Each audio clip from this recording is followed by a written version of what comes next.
ప్రధానాచార్యుల ప్రవేశపెట్టండి.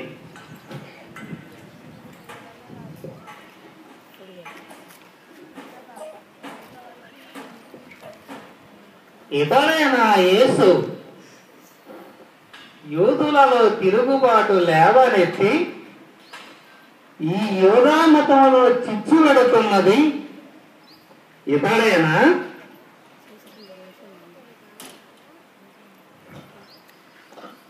అవునామా?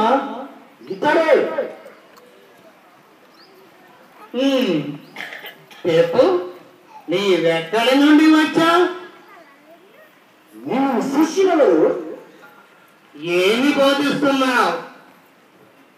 ఎవరి అనుమతితో బోధిస్తున్నావు? ఎందుకు బోధిస్తున్నావు? ఏ విషయం గురించి బోధిస్తున్నావు? చెప్పు.